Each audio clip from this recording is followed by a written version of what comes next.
YouTube, GK's back with another video, and this is going to kind of kick off a new series. This is a spotlight, 2 AAA games that I'm really excited about coming from China's Lost Soul Aside and the Black Myth Wukong. Let's talk about them, see a release date, watch a little bit of a trailer, see articles, headlines, maybe figure out a release date, and just overall throw some shine out there, as well as talk about a little bit of controversy and the interjection of Tencent into these video games. But I also want you to leave a comment and let me know what country we should look at next. So I hope you enjoy the video. If you do, leave a like, as that lets me know y'all want to see more content like this.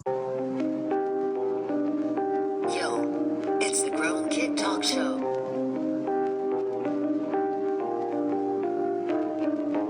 Yo, it's the Grown Kid Talk Show. Yo, Grown Kid Talk Show. Yo, it's the Grown Kid Talk Show. Let's start off with Lost Soul Aside. Continues to look stunning and is coming to the PlayStation 5. This was a Forbes article by Ali Barter. Developed by a small team in China, the game is using Unreal Engine, but it seems to have merged the visual style of Final Fantasy 15 with the functionality of Devil May Cry. Let's sit on this for a second. The game devs, I believe, came out and said that they were super inspired by Final Fantasy 15, and I find that a little funny because a lot of people just threw hate at Final Fantasy 15 for so many things. I, for one, have it in my top 5 of all time of favorite Final Fantasies, and the Devil May Cry, I think, is more of akin to the combat style of it. It was officially announced during Sony's Chinese PlayStation 5 conference, which I kind of missed. I guess I need to maybe pay more attention to that, just like Geek Week, Netflix's thing, like I talked about in that other video. If you didn't know, the love child of those two games did get an 18-minute gameplay trailer, as well as an official trailer for cinematics and story. It's a really good sign when things release trailers because they show they're confident enough. And in doing some research about the game, apparently Tencent has acquired a minority stake in Lost Soul Aside developer Ulti0 Games. I believe that the minority stake is 10%. So Tencent is a huge tech giant. It's confusing to me. I just know that there was a leak and or a hack or some kind of personal gamer information sent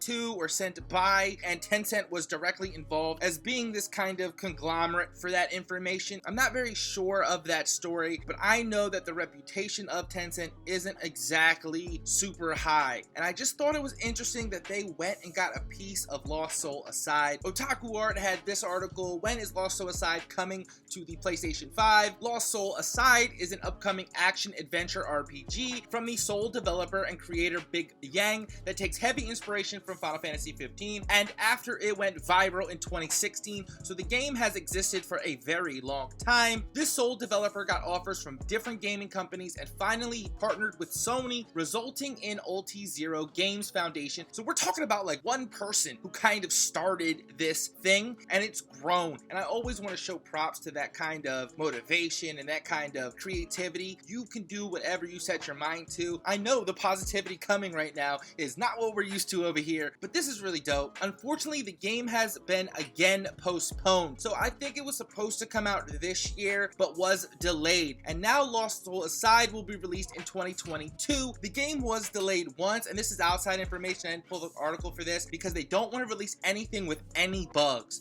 It was a very strong stance and quote from one of the devs, but now it seems that the newest delay, in my opinion, was to make it for the PlayStation 5. I don't think that this indie dev that was kind of by himself had any plans to do a PlayStation 5 back in 2016, and they decided to really up the ante and give us a PlayStation 5 version. So that's really exciting. So I'm okay with the delay because I have made some delay videos in the past, and I think a lot of them were BS. But in the case of Lost Soul Aside, devs talking about they don't want any bugs at all and they want to make it for the PlayStation 5, it really is a positive. So let me know what you think of Lost Soul Aside. Looks like it's going to be hitting on all fronts. Now for Black Myth Wukong, where a little bit more of worse news has come out. IGN posted an article a long time ago Black Myth Wukong, everything we know about gameplay, release date, and more. Definitely go check the article out by Matthew Adler. It is another action RPG focusing on traditional Chinese folklore. I love the story of the journey to the West, that whole idea and motif in the Monkey King. There are two spin-off stories to that I really like, or tell that story in a different way. Sayuki, it's a manga and an anime. I really enjoyed that, as well as God of High School. I know God of High School's anime didn't go over too well, but the webtoon is actually fantastic. But Black Myth Wukong looks like it's staying super true to that origin type of story, and that's exciting to me. I haven't seen that. This is the first large-scale project from Chinese indie developer Game Science, and it looks incredibly ambitious. So much so that the founder, Feng Ji, wants viewers to forget the footage, that it was revealed intended to attract developers to join the studio at the time. The studio behind Black Myth, Game Science, was founded by former Tencent developers. And yet again, Tencent acquired a minority stake in Game Science, the developer of Black Myth Wukong. It's weird that former employees would then work for this new company and then have their old company acquire a stake in it. Apparently, Tencent has acquired a 5% minority. I not only pulled this for that bit of information, but I hate the idea that it was described as a Souls-like with the combat. Come up with a new freaking analogy, please. And apparently, and it's hard to really verify this kind of information, there were some comments made by the CEO regarding some sexual language nature. I'm not really sure. And I initially had an article that talked about this in depth, but there was just too much he said, she said, conjecture, but we can talk about the comments specifically. Game World had pulled this. On August 20th, developer Game Science released a trailer for its upcoming game Black Myth Wukong. It generated a lot of buzz, but also a lot of job applications for the company, which was the intention. This positive response prompted Game Science founder and CEO Feng Ji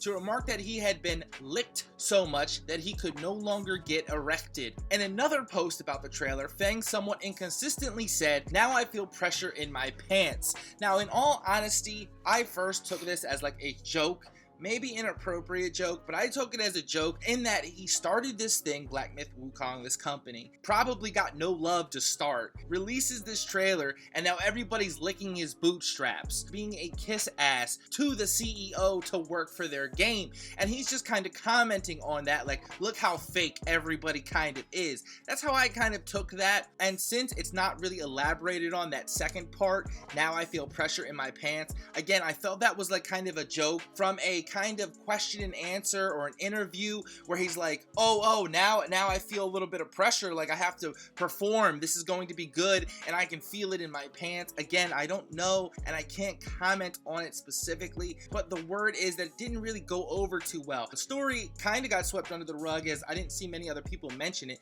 so it could be a ruse. I'm not 100%, though I do feel like there is a little bit of truth to this, as in it came from somewhere. There were articles about a woman developer talking about her experiences in the culture, specifically over there, and making games and the sexual nature of it all, but I couldn't really confirm that, so I don't want to talk about it. What do you think about these comments? To me, I didn't really see any of that in the trailers, but it is interesting and could also lead into why we haven't seen much or heard much from the CEO. Maybe this is something that just got lost in the translation. Either way, it doesn't take away from the story that Black Myth Wukong is trying to tell. Black Myth Wukong looks dope, came from an indie dev, and had humble beginnings, and we all kind of like that story. So let me know, are these the two biggest AAA titles coming out of China? I really love the aesthetic of both of these games, and I really can't wait until 2022